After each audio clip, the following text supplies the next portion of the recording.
Hello, welcome to this second video on how to play Mark Knopfler and Dire Straits' classic track Money for Nothing. In the first video we took a look at the basic chords required in order to play the song and a very basic strumming pattern in standard 4/4 time. What I want to do in this second video is move on from that and just show you some different chord forms, some chord variations in order to enhance the way we play this song and also develop that strumming technique in order to get a little bit closer to the essence and the feel of the song. Okay? Let's get started. I'm going to start just again on that basic E minor chord and just play the two strings, that's the 5th and the 4th, to get that I suppose E5 power chord, I think it is. Okay, I'm going to move that up then 1, 2, 3 frets from the 2nd up to the 5th and play them again. Same shape but just at the 5th fret. 5th and 4th string. Those two notes on the 5th and 4th string. So we got E minor, 5th and 4th, up to the 5th fret. So we can do this.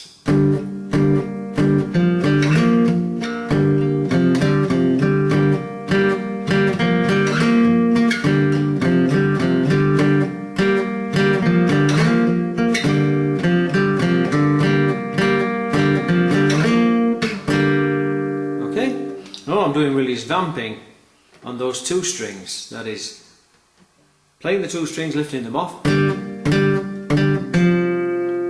then moving up, sliding up to the 5th fret and back down again.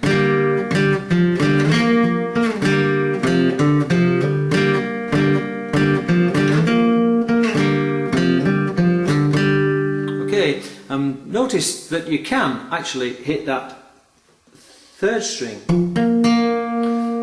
because it's the same note.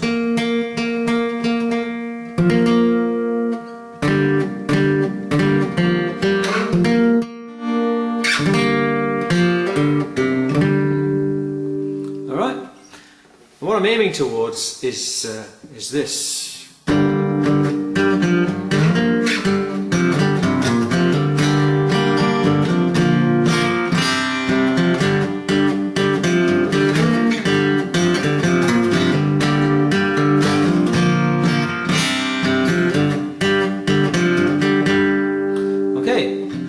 That's what we're aiming for, but take it stage by stage, take it nice and simple to start. So take an E minor chord and just pluck those two strings, those 5th and 4th strings,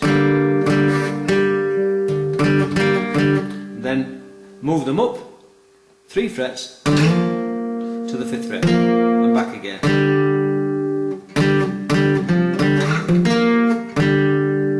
Okay? What I'm doing here is using my first finger as if I'm playing with a plectrum.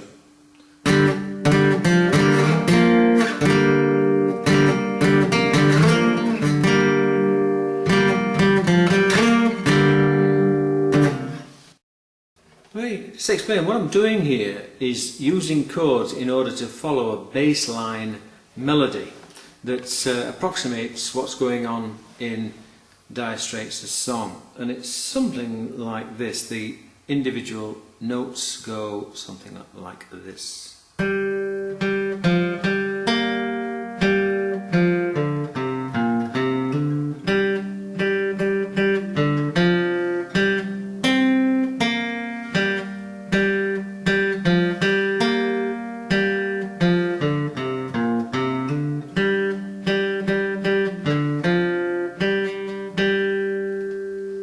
Okay.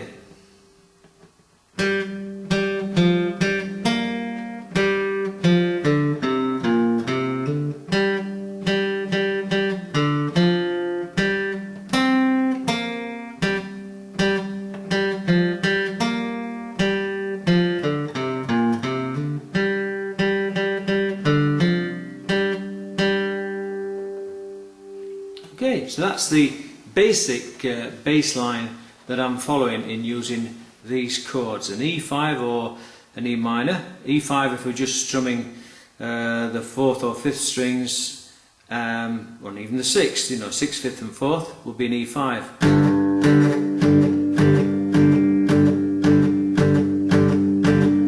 And if we move that shape up to the 5th fret, then I suppose what we've got basically is a G5 power chord here.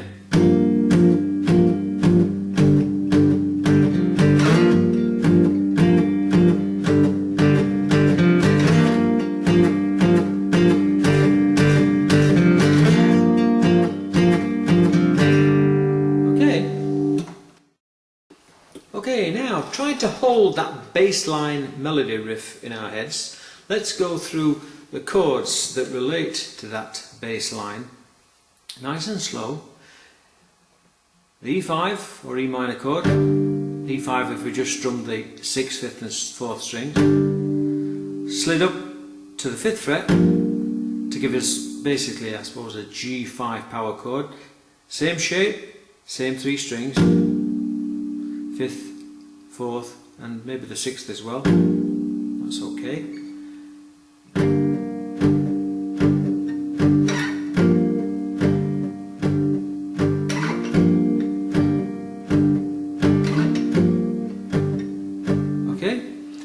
And also a G chord and an A sus2 or an A5 power chord, depending on which strings we hit. Back to the E minor. Okay, here we go.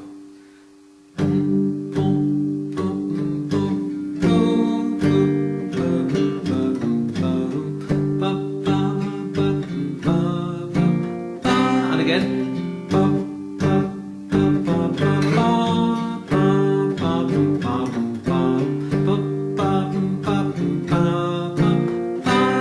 Nice and slow now. Boom, boom, boom, boom, boom, boom, boom, boom, boom,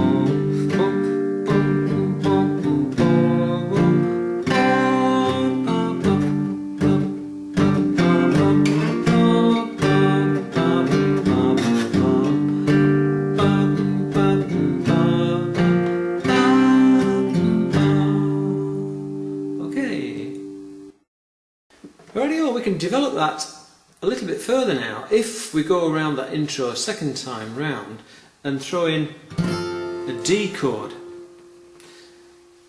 something like this, boop, from the top. Boop, boop, boop, boop, boop, boom, boom, boom, boom, boom, boom, boom, boom, boom, boom.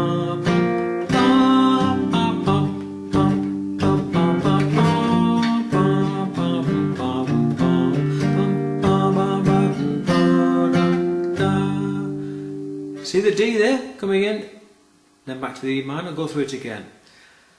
Bum, bum, bum, bum, bum, bum, bum, bum, bum, bum, bum, bum,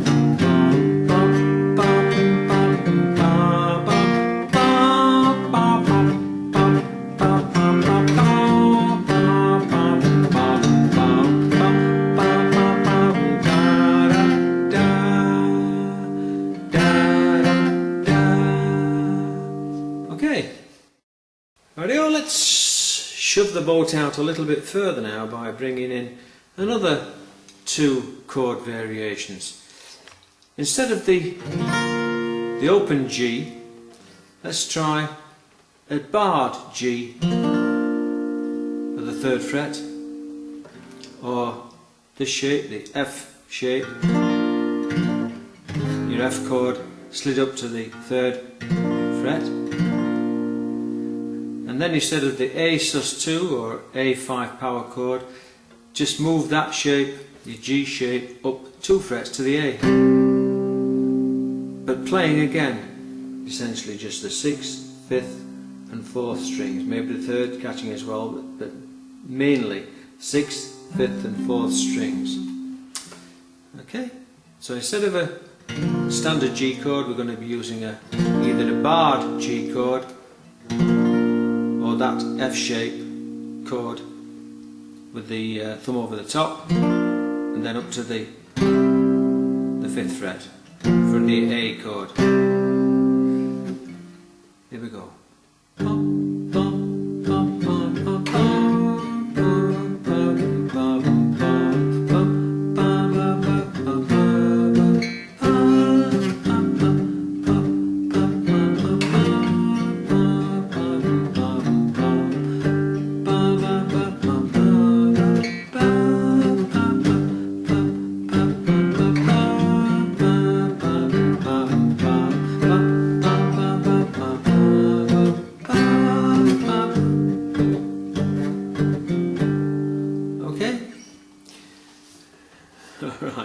Alright, let's go through now the whole passage, the whole intro, going right through to include that D chord at the end there.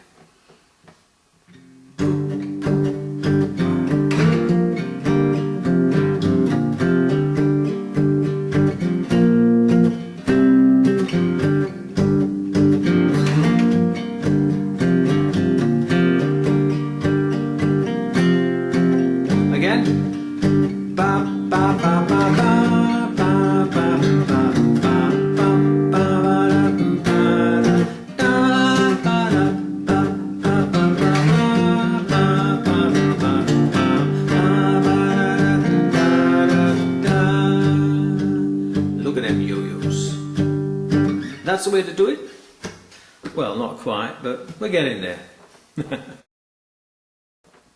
Rightio, let's take a look now at these new chords or different chord variations in the context of the song itself.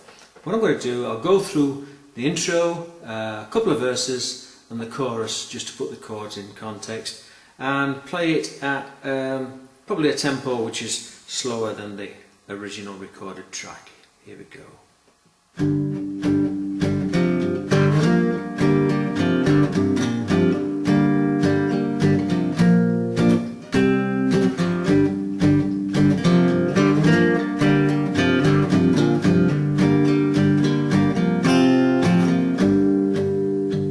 Now look at them yo-yos. That's the way to do it. Play the guitar on the MTV. Now that ain't working.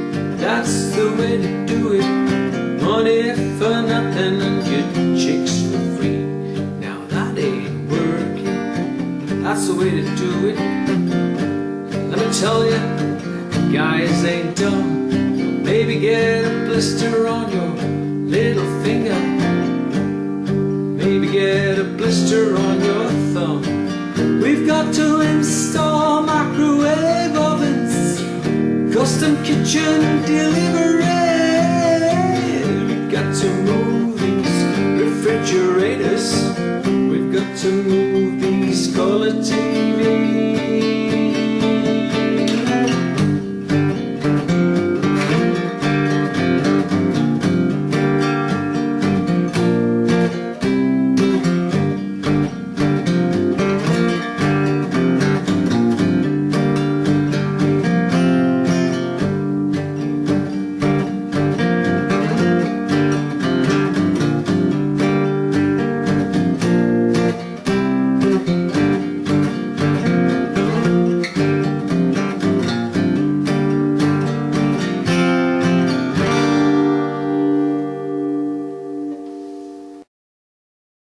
Okay, folks, that's it. Now I'm going to leave it there for video number 2.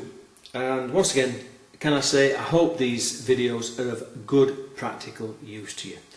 I need to reiterate though that what I said in the first video, the intention here is not to show you how Mark Knopfler played the song, note for note, but to get at a good working version that you can use as a solo acoustic guitar performer. However, in the third and final video, what we will do is take a look at a fingerstyle approach to this, something along the lines of Mark Knopfler's unique fingerstyle playing. Okay? Cheers for now. All the best. Ta-ra for now.